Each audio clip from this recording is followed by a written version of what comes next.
Hi friends, ನಮಸ್ಕಾರ ಎಲ್ಲರಿಗೂ. Friends, ನೀವೆಲ್ಲ ದಾಲ್ ತಡ್ಕ ತಿಂದು ರುಚಿ ನೋಡಿರ್ತೀರ. ಆದರೆ ಇವತ್ತು ನಾನು ಹೆಸರು ಕಾಳಿನ ತಡ್ಕ ಮಾಡಿ ತೋರಿಸ್ತಿದ್ದೀನಿ. ನೀವು ಇದನ್ನ ಗಟ್ಟಿ ಹೆಸರು ಕಾಳಿನ ಸಾಂಬಾರಾದರೂ ಅನ್ಕೋಬೋದು. ಸೂಪರಾಗಿರುತ್ತೆ ಫ್ರೆಂಡ್ಸ್. ರೊಟ್ಟಿ, ಚಪಾತಿ, ಅನ್ನದ ಜೊತೆಗೆ ಬರೀ ನಾನು ಹೇಗೆ ಮಾಡಿದೆ ಅಂತ ಹೇಳಂದು ನಾನು ನಿಮ್ಗೆ ತೋರಿಸ್ತೀನಿ. ರುಚಿಯಾದಂಥ ಹೆಸರು ಕಾಳಿನ ತಡ್ಕ.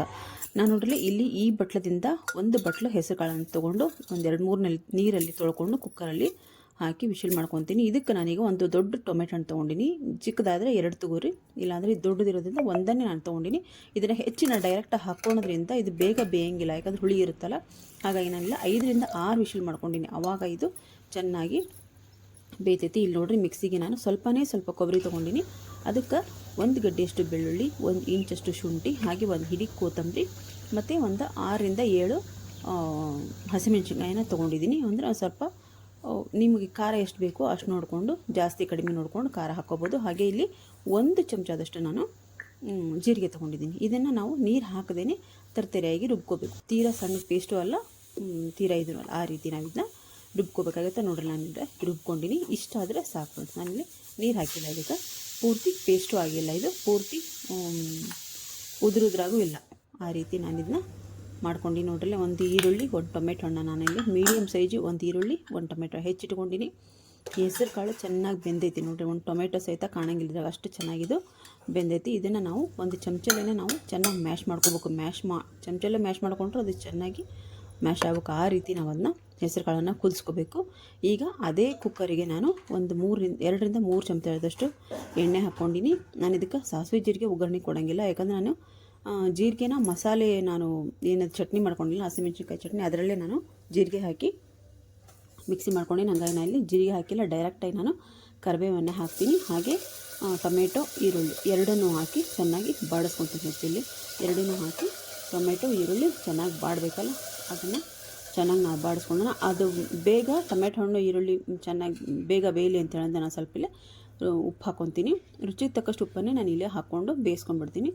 ಅದೇ ಚೆನ್ನಾಗಿ ಅದು ಆದಮೇಲೆ ನಾನು ಇದಕ್ಕೆ ಹಸಿಮೆಣ್ಸಿನ್ಕಾಯಿ ಪೇಸ್ಟ್ ಏನು ಮಾಡಿಟ್ಟಿದ್ದೆ ಅದನ್ನು ನಾನು ಹಾಕ್ಕೊತೀನಿ. ಇಲ್ಲಿ ನೀವು ಹಸಿಮೆಣ್ಸಿನ್ಕಾಯಿ ಇದು ಪೇಸ್ಟನ್ನು ನೀವು ಚಪಾತಿ ಹಿಟ್ಟಿಗೆ, ಆಮೇಲೆ ಪೂರಿ ಹಿಟ್ಟಿಗೆ, ಆಮೇಲೆ ಬೇರೆ ಯಾವುದೇ ಕಾಳಿನ ಪಲ್ಯಕ್ಕೆ ಹಾಕ್ಕೊಂಡ್ರೆ ಸೂಪರಾಗಿರುತ್ತೆ ಫ್ರೆಂಡ್ಸ್. ಇದನ್ನು ಮಾಡಿ ಒಂಚೂರು ಉಪ್ಪು ಹಾಕಿ ನಾವು ಮಿಕ್ಸಿ ಮಾಡಿ ಇಟ್ಕೊಂಡ್ರೆ ನಮ್ಗೆ ಒಂದು 8 ದಿನ ಆರಾಮಾಗಿ ಬರುತ್ತಿದ್ದು. ನಾನು ಇಲ್ಲಿ ಸ್ವಲ್ಪನೇ ಪಲ್ಯಕ್ಕೋಸ್ಕರ ಸ್ವಲ್ಪನೇ ಮಾಡಿ ನೋಡ್ರಿ.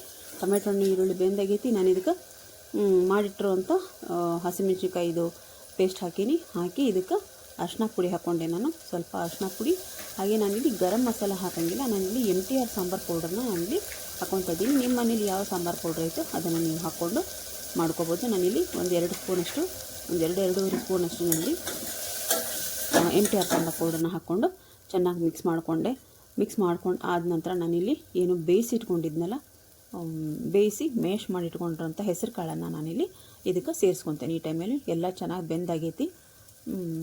ಅದು ಘಮನೂ ಬರೋಂಥ ಹಸಿಮೆಣ್ಸಿನ್ಕಾಯಿ ಹಾಕಿದ್ಮೇಲೆ ಭಾಳ ಚೆನ್ನಾಗಿ ಘಮ ಬರ್ತೈತಿ. ಅದು ಏನು ಇದೇ ಅದಕ್ಕೆ ರುಚಿ ಕೊಡೋಂಥದ್ದು. ನಾವೇನು ಹಸಿಮೆಣ್ಸಿನ್ಕಾಯಿ ಪೇಸ್ಟ್ ಹಾಕಿದ್ವಲ್ಲ ಅದೇ ಇದಕ್ಕೆ ರುಚಿ ಘಮ ಕೊಡುವಂಥದ್ದು. ಅದಕ್ಕೋಸ್ಕರ ಅದನ್ನೇ ನೀವು ಹಾಕಿ ಒಂದು ಸರ್ತಿ ಟ್ರೈ ಮಾಡಿ ನೋಡಿರಿ. ಈಗ ನೋಡಿರಿ, ಇದಕ್ಕೆ ಹಾಕಿ ಆದಮೇಲೆ ಒಂದು ಸ್ವಲ್ಪ ಈ ಟೈಮಲ್ಲಿ ನಾವು ಇದಕ್ಕೆ ಉಪ್ಪು ನೋಡ್ಕೋಬೇಕು. ರುಚಿಗೆ ಉಪ್ಪು ಸರಿಯಾಗಿತ್ತು ಎಲ್ಲ ನೋಡಿಕೊಂಡು, ಒಂದು ಸ್ವಲ್ಪ ಇದಕ್ಕೆ ನಾನು ಉಪ್ಪು ಕಡಿಮೆ ಆಗಿತ್ತು, ಹಾಗಾಗಿ ನಾನು ಇದಕ್ಕೆ ಒಂಚೂರು ಉಪ್ಪು ಹಾಕ್ಕೊಂಡು ಚೆನ್ನಾಗಿ ಇದನ್ನು ಕುದಿಸ್ಕೊತೀನಿ. ನಾನು ಇದು ಕುದಿಸ್ಕೊಂಡು ಆದಮೇಲೆ ನೀವು ಬೇಕಿದ್ದರೆ ಇದಕ್ಕೆ ನೀವು ಹಸಿ ಕೊಬ್ಬರಿ ತುರಿದು ಹಾಕ್ಕೋಬೋದು. ನಾನಿಲ್ಲಿ ಹಸಿ ಕೊಬ್ಬರಿ ಹಾಕಿಲ್ಲ, ಯಾಕಂದರೆ ಮಿಕ್ಸಿಗೆ ಹಾಕಿದ್ನಲ್ಲ ಅಷ್ಟರ ಮೇಲೆ ನಾನು ಇದನ್ನ ಮಾಡ್ಕೊಂಡಿದ್ದೀನಿ. ನೀವು ಬೇಕಿದ್ದರೆ ಮೇಲೆ ಹಾಕ್ಕೋಬೋದು. ಹಾಗೆ ಒಂದು ಸ್ವಲ್ಪ ಚಿಕ್ಕದಾಗಿ ಕೊತ್ತಂಬರಿ ಹೆಚ್ಚಿ ಹಾಕ್ಕೋಬೋದು. ನೋಡ್ರಿ, ಬದನೆಕಾಯಿ ಎಣ್ಣೆಗಾಯಿ ಪಲ್ಯ ನಾನು ರೊಟ್ಟಿಗೋಸ್ಕರ ರೊಟ್ಟಿ ಮಾಡೋಕ್ಕೋಸ್ಕರ ಹೆಸರು ಕಾಳು ತಡ್ಕ ಮತ್ತು ಬದನೆಕಾಯಿ ಎಣ್ಣೆಗಾಯಿ ಮಾಡಿದ್ದೀನಿ.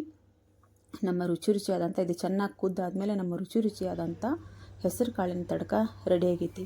ನೋಡ್ರಿ, ಎಷ್ಟು ಸೂಪರಾಗಿ ರೆಡಿಯಾಗೈತಿ. ಚಪಾತಿ, ಬಿಸಿ ರೊಟ್ಟಿ ಜೊತೆಗೆ, ಅನ್ನ ಜೊತೆಗೆ ಸೂಪರಾಗಿರುತ್ತೆ ಫ್ರೆಂಡ್ಸ್.